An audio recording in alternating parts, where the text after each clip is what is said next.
teman-teman, sebelum memulai pelajaran hari ini, alangkah baiknya kita berdoa dulu. Berdoa menurut kepercayaan masing-masing. Berdoa dimulai.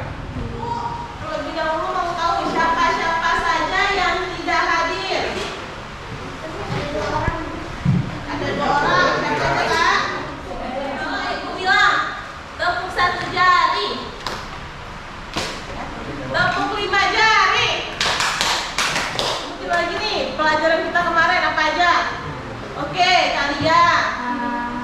Kelainan dan gangguan sistem peredaran darah. Kelainannya itu kayak thalassemia dan hemofilia. Kemudian ada gangguan pada peredaran darah itu ada jantung koroner dan aritmia. Jantung koroner salah satu penyebabnya itu karena apa? Karena darah disebabkan karena makanan yang mengandung kolesterol yang tinggi. Nah, ibu mau tanya, kolesterol yang tinggi itu bagaimana? Gimana kak? Karena banyak mengkonsumsi makanan yang mengandung lemak.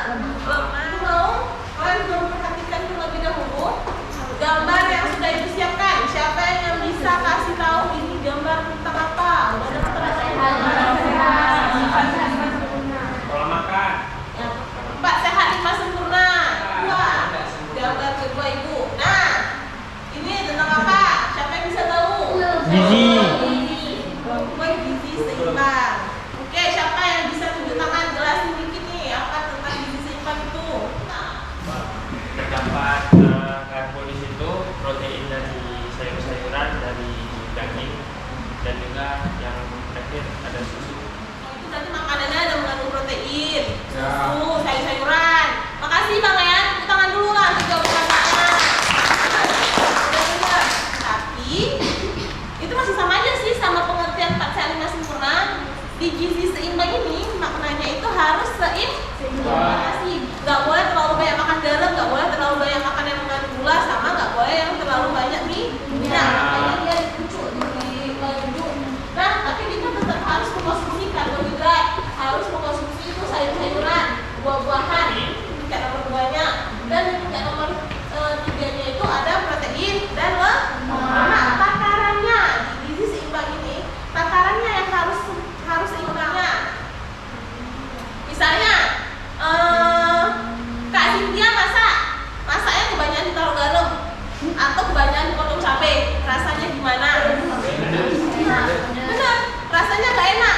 Jadi yang namanya gizi seimbang itu makanannya itu harus seimbang. Yang paling penting itu di gizi seimbang kita harus minum air berapa? 18. Hari ini yaitu adalah menganalisis zat-zat makanan yang terkandung dalam makanan dan menguraikan apa saja dampak yang terjadi ketika kita kelebihan atau kekurangan konsumsi zat makanan tertentu.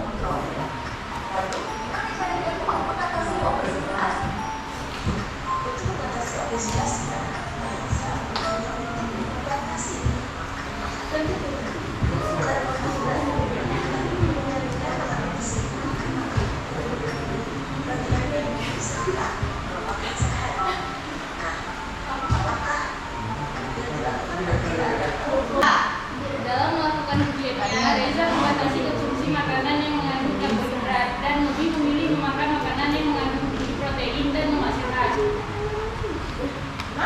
Nah, coba analisis mengapa hal itu dilakukan. Jadi itu apa sih? Terus benar nggak sih kalau orang diet karbohidrat itu membatasi makanan karbohidrat, boleh nggak sih? Kalau ada Bisa diganti mana lain kayak makan tinggi protein, makanan berlemak gitu. Batasi apa nggak makan sama sekali? Batasi. Nggak boleh nggak makan. Kan? Itu udah ada wacananya mengenai Reza yang diet karbohidrat. Kan jawabannya di dalam LKPD. Selain itu, ibu juga udah buat soal-soal juga di dalam LKPD-nya.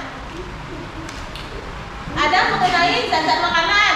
Contoh zat makanannya, terus kan boleh tulis sumbernya dari mana? Biasa. Peta konsep. Contoh peta konsepnya udah ibu kirim di bahan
ada apa aja? Ada jeruk, ada ini, ada kiwi. Pertanyaannya apa yang di situ? Apa aja yang di dalam pet tersebut zat-zatnya? Apa aja yang belum tahu kira-kira? Susu, Nah, susu itu apa? Enggak, ibu mau tanya, susu itu kandungan zat makanannya apa? apa dia? Tadi kita udah bahas protein, karbohidrat, lemak. Susu berarti masuk Protein. Protein. Nutrien. Tanya apa bedanya makro sama mikro?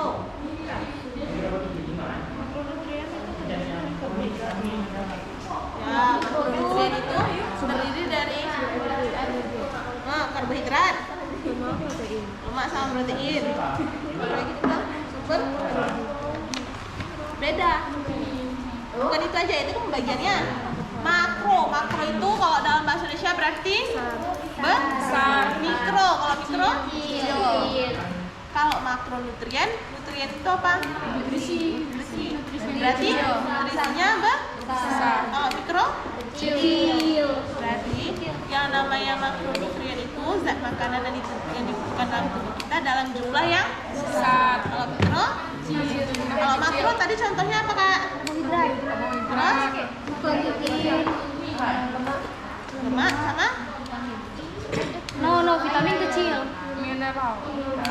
Enggak. Coba dulu makro.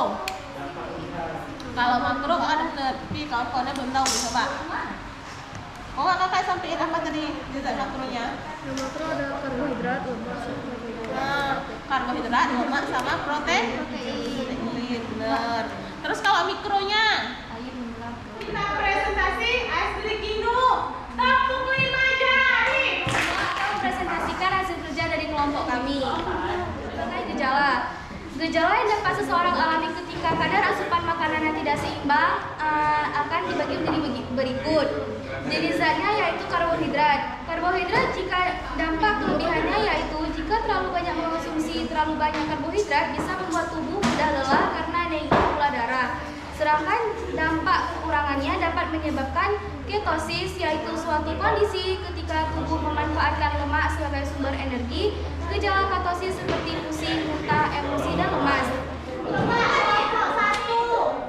Kan kalau orang makan banyak tuh obesitas kan? Makan tak apa-apa yang makan obesitas. Tapi ada orang enggak ada makan apapun nak gemuk-gemuk, kenapa tuh dia?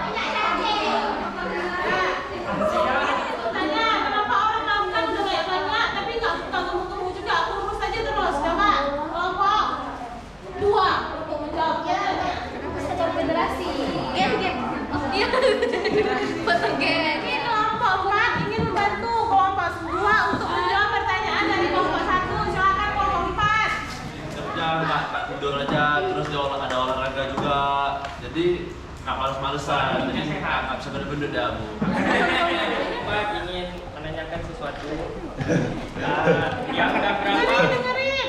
Yang ada berapa berat seseorang dapat dikatakan obesitas dan berapa persen lemak tubuhnya? Misalnya suatu kayak orang tuh dikatain obesitas tuh sebenarnya tuh kayak ada tipenya sendiri kayak gitu. Misalnya kayak ada orangnya tinggi 110 misalnya. Jadi tipe idealnya enggak. misalnya tingginya 180 nih. Jadi tipe Hasil dari tukang konsennya coba didengarkan ya dan diberikan komentar. Untuk kelompok yang belum memberikan komentar. Jadi kami di sini mau mempresentasikan tentang konsep tentang zat makanan. Di sini zat makanan terbagi jadi dua, yaitu zat makronutrien dan mikronutrien. Kalau yang makronutrien itu dibagi lagi menjadi tiga, yaitu karbohidrat, lemak, dan protein. Sedangkan yang mikronutrien dibagi menjadi dua, yaitu vitamin dan mineral. Benar nggak? Mikronutrien. Oke, makronutrien. Dah, terus Kak. Lanjutin Kak. Protein. Terus yang di karbohidrat dibagi jadi tiga, yaitu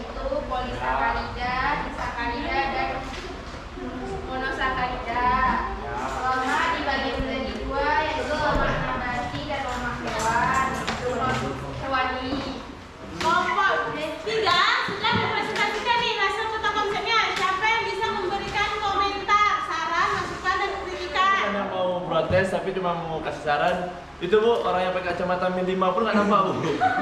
Kenapa nggak nampak bang?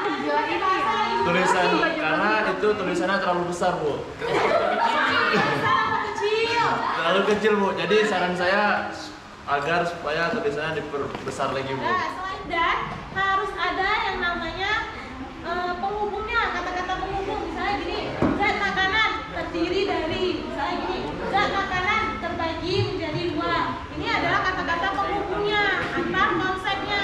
Tangan untuk kelompok 3. Jadi Ibu ingin memberikan tanggapan Ibu. Jadi untuk tentang konsepnya, menurut Ibu yang bagus itu kelompok 3. Karena pemilihan warnanya sudah tepat, tulisannya juga bisa dibaca ya, dan konsep-konsepnya juga udah nampak. Jadi untuk bagian LKPD-nya kelompok 2 sudah rinci, kita memberikan kesimpulan nih. Siapa yang bisa memberikan kesimpulan? Coba. Kita juga dapat mengetahui dampak kekurangan atau kelebihan zat-zat makanan tertentu. Kita juga dapat mengetahui sumber-sumber dari macam-macam kandungan zat makanan. Kita dapat mengetahui jenis makanan, karbohidrat, protein, lemak, zat gizi dari Pelajaran kita hari ini kita bisa tahu bahwa makanan yang kita konsumsi itu harus seimbang, karbohidratnya, lemaknya, proteinnya, vitaminnya, dan mineralnya.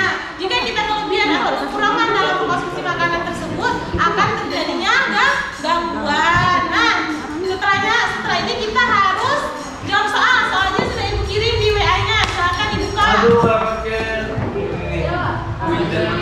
Bu, siapa yang Jawab terus nggak apa-apa. Jawab terus. Udah. Coba kakak. Ini pencet apa lagi? Tentang nasi ubi. CA dan vitamin D. Ibu ini kalau udah siap. Ini apa?